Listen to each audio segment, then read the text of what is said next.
Hey guys, it's Ted Bogert. Welcome back to the Ted Show. Super excited to have my friend Steve Pugh is on the show with us. He is going to talk about the power of lead generation. We're going to hear his story. He's got a great testimony and a great story.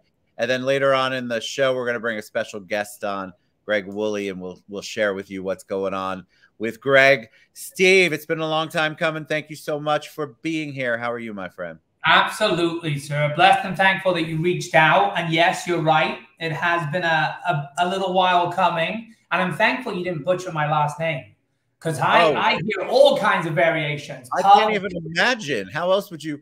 Pugga? Oh, I got that one too, Ted. Yes, sir. No, it doesn't bother me, but I appreciate you nailed it. So it's like a church pew, right? That's right. Just like a church pew. All right, so I told you before we went live, before we dig into the power of lead gen, which I think is on everyone's mind, building a database, learning how to utilize your database, really the power there. Let's learn a little bit about you. So a little 411 on Steve Pugh. I'm on the hot seat, huh? All right, so I don't know, some of you may know. So I've been in the business, gosh, probably 25, 26 years now. Total, got licensed, had a few, I don't want to say menial jobs, but had a few jobs prior to finding real estate, if you will, right after high school. Found real estate at 19 years of age. My dad, of all people, was the one that suggested I get off my ass and do something meaningful. So found real estate at 19 and been in it ever since. Why though, when you said you found it, your dad suggested it, was because you had a gift for talking to people? Was it the generational wealth? What was it? Some people will beg to differ on that gift there, Ted, but hey. I think, we have a real estate background, right? So my dad, back in England, my dad was a spec builder. Nothing major, but he'd build a house, we'd live in it. We were constantly moving. We probably moved 12 times as a child. So he'd build one, we'd live in it, then he'd build another one. And when that one was completed, we'd move to that one. So real estate was kind of in the blood. He just suggested it. I took my license. I flunked the class exam my first time. Don't tell anybody. A lot of people did. Don't do that. Right. And then nailed the state exam first time, and then stayed. I worked at a small independent brokerage. I found a boutique brokerage down in Winter Park off of Aloma and Goldenrod, not the real Winter Park, the humble Winter Park, if you will. So found a small boutique brokerage there, a small environment, great broker, very hands-on. I was there for about 5 years. And then, I kind of thought I was Jack the Lad at that point, as one does, and decided that in my infinite wisdom, I was going to open my own brokerage. So I went ahead and did that. That was back in 2003, and then ran my own show for a while. A lot of people lost everything during the recession. I wasn't the only one. Went broke, and just like everybody else, you claw your way back, you live and you learn. It was a blessing in disguise. There's a lot of hidden lessons in there, and thankful and blessed to be where we're at. I mean, still a lot of growth, a lot of learning left. When you think you're done, right? That's correct. So, but thankful to be where I'm at, yeah. So let's talk about, obviously you've had successes and then ups and downs, just like we all have in the real estate world, or really in any business. Talk about the lead gen, because this is on everybody's mind. Like everybody, they want to know about lead gen. They want to know how to build a database. They want to know what to do with their database. There's this database marketing company and this one and that one, and it's very overwhelming. And then I think people get analysis paralysis and really don't even know how to do it. So let's take a deep dive. Gotcha. So at the end of the day, there is no shiny object, right? I had, like the same as everybody else, I had a shiny object syndrome for a while. You're always, they gave me this, Ted. This is what my people gave me. That gives you some idea. Okay. So, because I was here, there, and everywhere. I love that. Yeah. So that gives you an idea. But in all honesty, there isn't.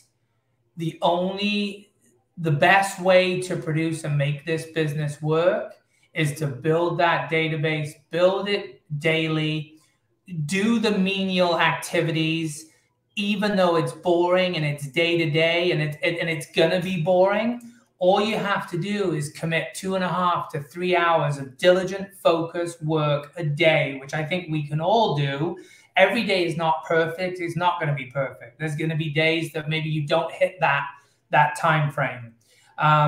You know, when you're lead genning, I tend to tell people it comes in thirds. A third of it's going to suck, a third of it's going to be great, and a third of it's going to be okay.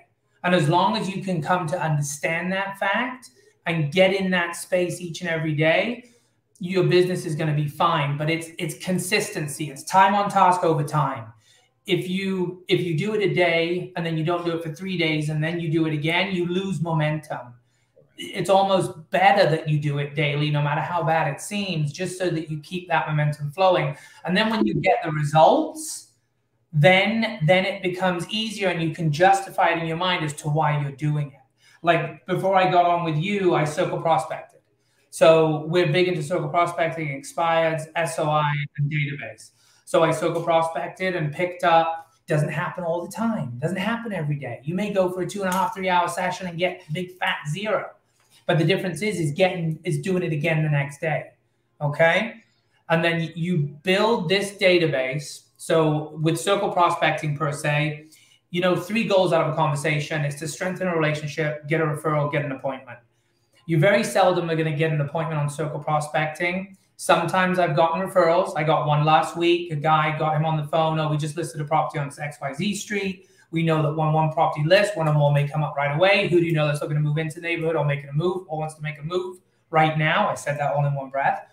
But he ended up finding out that he had a property in the Poconos and he needed an agent up there. That turned into a referral.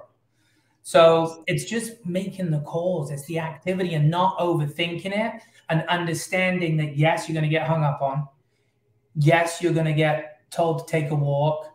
But it's just building that muscle, man. And if you can put yourself in those positions daily, that muscle builds and then it becomes easier. And ideally, you want to try, and it's not easy, but you want to try to get to the point where if you don't do it, your day doesn't feel complete. Like if you don't, like with me, and I'm not in the greatest shape, there's people in a lot better shape than I am, but if I don't go to the gym, I feel it, right? Like my head doesn't feel right. So that's the same with my lead gen. And not every day is perfect, but if I don't do it, so, you know, I just don't feel right. Like there's something missing. But you get to that point where you do it. It's just time on task over time. You know. Let me ask you. Talk about the challenge, the psychology. Why do people hesitate and hate making calls? Why do people? And give them maybe a tool or two that they can use to overcome that. So we've kicked this around a bit, right? You've got to find 2 to 3 lead generation pillars that work for you. Some people just don't want to make the calls and they're deathly afraid of it. That's fine. If not, you need to, in your schedule, your daily schedule, you need to replace that with some other form of lead generation. If you're better in person, build your lead generation around either door knocking or open houses. But it's the same with everything. They've got to be done consistently. There was a gentleman in our group that did open houses from, true story, from 8 to 10 a.m. and then from 4 to 6 p.m. People going to work, coming from work 5 days a week, did $10 million worth of business, you know, wow, just out of that. So, you know what I mean? I don't want to force everybody down that cold calling road just because I do it. But if there are people that are interested in pursuing that, gosh, Ted, what would be one thing? I mean, obviously that they have the fear of rejection. Sometimes I'll still have because we're salespeople. What is the fear of rejection? I'm fascinated by the psychology of it because I think more people would be successful if they did what you just said. The consistency to me, no matter how many times you get beat in the head, you've got to get back up and continue to do it. But people don't even start. And I think that's part of the problem is that they don't start on the lead gen. They don't, or they've been told it's this formula or that formula. Obviously you've developed your own for yourself and your team over time, correct? Right. But it happens by doing it, right? It's like leadership. It's like getting better at leadership. 9 times out of 10, you can read all the books you want, but a lot of times it's just putting into practice and doing it. You've probably heard it all a bunch of times on the show, people telling you the same thing about consistency. And in all honesty, that's what it is. It's just getting into action, making those first couple of calls or touches, and then that'll lead to momentum. I guess going back to that, I'm trying to gather my thoughts. It's fear of rejection. It's ego. We're worried about how we're going to feel if somebody rejects us.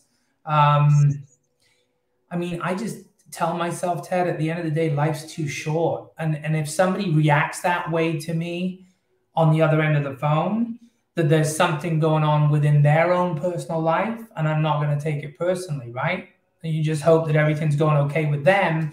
If they're one of the people that say, screw you, don't call me, I don't want to talk to you. Obviously, there's something there, right? And that's what I tell myself. It's nothing to do with me. God help them, God bless them, whatever they're going through, and I move on. Never end off your lead gen session on a call like that. You want to make that one more call.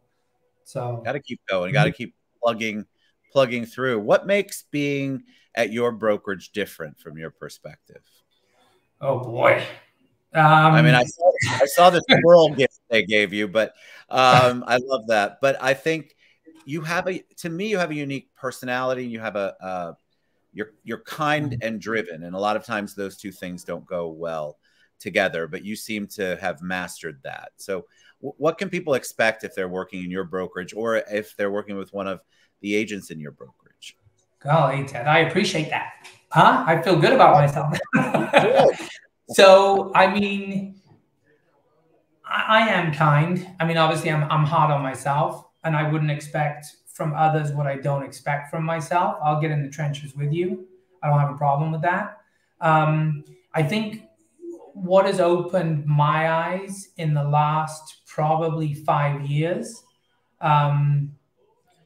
probably in the last 2.5 to 3, is just having that growth mindset, right? And being around people that want to consistently learn, understand that they don't know it all, are humble enough to say that they want to learn more, and are teachable and are coachable. And money is important. And, I hope I'm not conning myself when I say this. Money is definitely important. But for me now, more the journey is about being the best that I can be, so I can show up for other people that I'm in business with, or that are important to me in my life. So, you feel like you're letting those people down. That's another thing too you need to think about, right? Like, if you really want to get brutally honest with yourself, how would you feel if you had to go home and say, tell your son or daughter, hey, daddy didn't do his job today. Daddy didn't do what he was supposed to do. He didn't make his calls. Right. That's a tough one to swallow, man. But you set yourself, like, that's you. And I love that you have that expectation of yourself, and that you're willing to get into the trenches with other people. Because I think a lot of times, one of the reasons why I feel like we're having this mass movement in the market, in the real estate market, from agency to agency, is because people aren't feeling that their brokers are getting into the trenches with them, their team leaders. And so they're hungry for that. So they may think they've got a sweet deal at XYZ commission level, but in reality, they're looking for so much more. And I think leaders overlook that, and they minimize how important that is to people. So let's talk about the real estate market really quick. And then then we'll bring Greg on. What are you seeing now? How are you feeling? I like to ask anybody who's in it, because everybody's got a different answer. Are you chicken little, the sky's falling, it's really bad? Are you seeing opportunity? Do you think that the year is going to continue in the way it is? What's your perspective? Nobody has a crystal ball, right? I think that, you know what I mean? If you do the work, you're going to be fine. Everybody's talking about it, the thinning of the herd. People that have been in the business don't know what this down market is going to look like, feel like. They'll be out of the business first. If you're around the right people and you're doing the right activities, an environment will produce productivity, right? I'm big on accountability, and I'm big on being in the right environment and just showing up, All you have to do is show up for yourself. That's probably 80% of it, is just showing up. And when I mean that, when I say that, people probably get confused, but just, being in the office and showing up and being here on time and being around other producers, hearing them on the phone, being in the environment, and that will invoke productivity.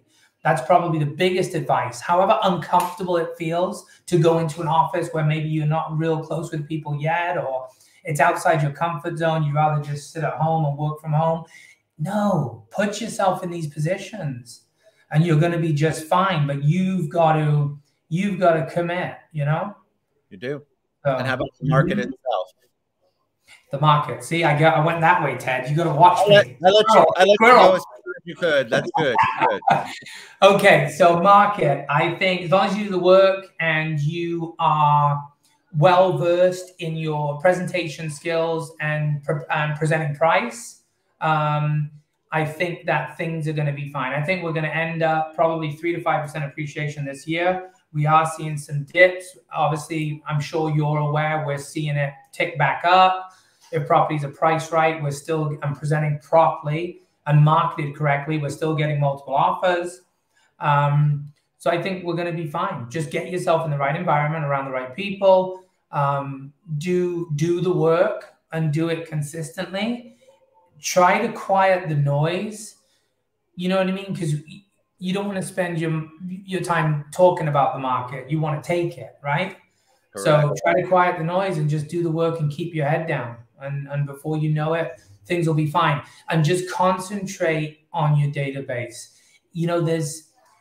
We had a young lady that started with us, and I can't be everywhere. She's only been here about 2 weeks, and she was struggling a little bit. And she came in, and I was grateful that she did, right? Because you can lead a horse to water, you can't make it drink. There's only so much I can do. And she came in, and I sat here with her for about an hour, and we got her phone out, which she hadn't done. And we started calling through the contacts in her phone. And then calls started, just in that short hour, people started calling her back. She started getting excitement. There was one lady that had a friend that may be looking. So we're all looking for these magic answers. And a lot of times it's in front of us. It's just being uncomfortable and making those calls to people maybe that you haven't spoke to in 5. Who cares? What's the worst thing that's going to happen? That's right. Huh? That's right. I agree. All right. So let's bring Greg on. You ready?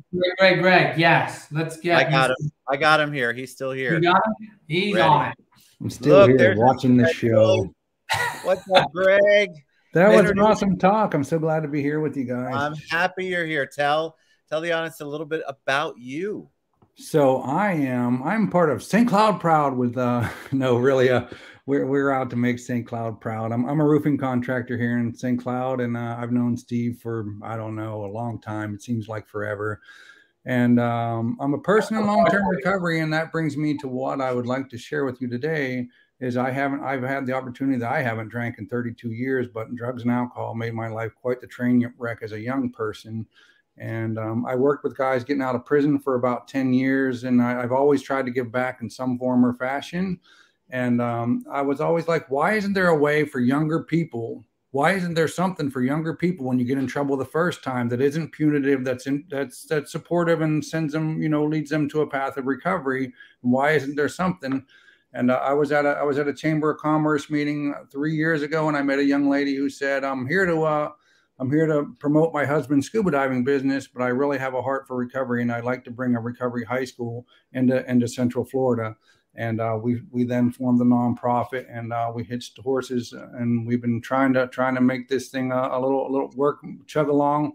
And we because of lack of funding and because of COVID and everything going virtual anyhow, we decided to launch virtually. And we had our first graduate already now that we helped graduate. And we're up to 15 students right now at present virtually. So I couldn't be happier with that. And we don't have any state funding yet. We have a measure in the Senate that's going over to the House, or I don't know which way it is, called an appropriation for some funding. But we've been all donation based for the past year and a half since we launched, and just trying to figure it out. But recovery high schools aren't anything new, but but they've been around for about. To me, I mean, right. I've been sober for 32 years, and I had never heard of them before 3 years ago. Generation Found is a great introduction to what a recovery. It's a movie that you can watch the blurbs on YouTube, and it's I'm not sure if it's on Netflix still, but it was on Netflix, the full movie. But it presents what a recovery high school looks like. You know, generally it's peer led, peer. You know. Everything peer. I'm more of a peer than go to a professional and talk. I'd rather have somebody that's been there, done that, and overcome that, and kind of partner with me and that's kind of how most recovery works. Has been there, done that, and you know I've overcome it, so I can lead you to the help and healing that you desire. And that's. I don't want to interject, Greg. I mean, people that know me, Ted, know I had my struggles years ago, and at least for me, that's why I'm passionate about this. It could have made a difference. You know what I mean? Because I put a lot of my family members, my mother, just through hell. So you know, and the darker side. Go ahead. I'm sorry, Ted.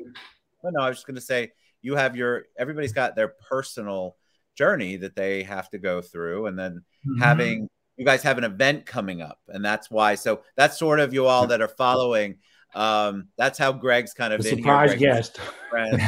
I love a surprise guest. It's good. It's really good. We need support. That's why, please. Yeah. And Ted was gracious enough. So anytime I can. I don't know if you know, but I have a master's degree in health services administration with a nonprofit background, including alcohol, drug abuse, and mental health. So I'm very familiar. That's why I'm very active and still have activity in organizations in town. So I have a heart for what you're doing.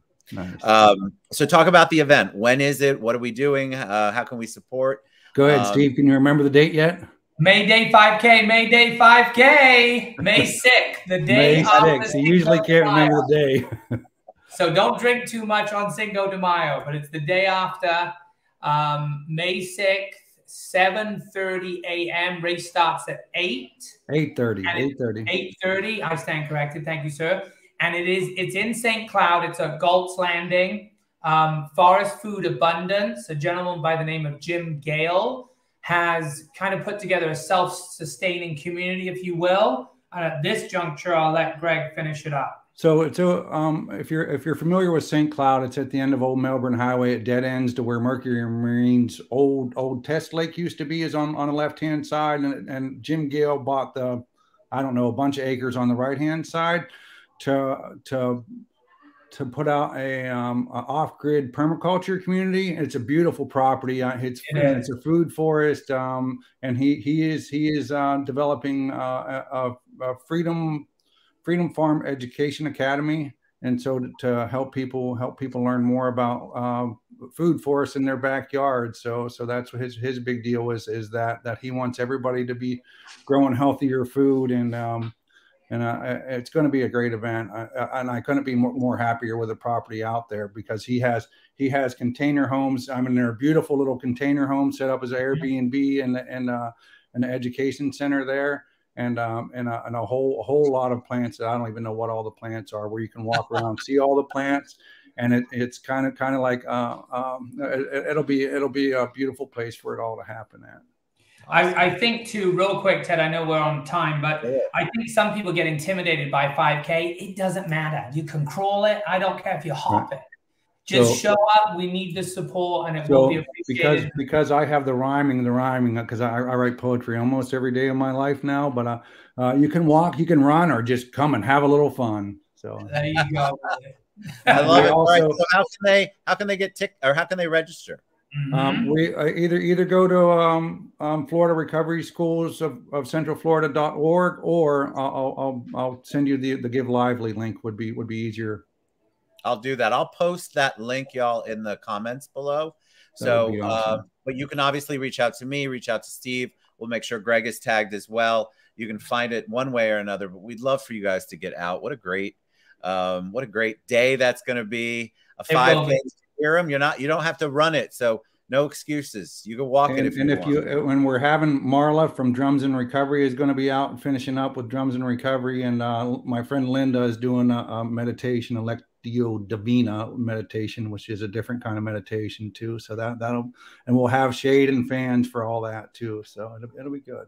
Ted, thank you. Just 2 hours on someone's Saturday morning. We'd love the support. That's right. So thank you. And if you can't make it, I'll say it. We'd still like you to donate and give back.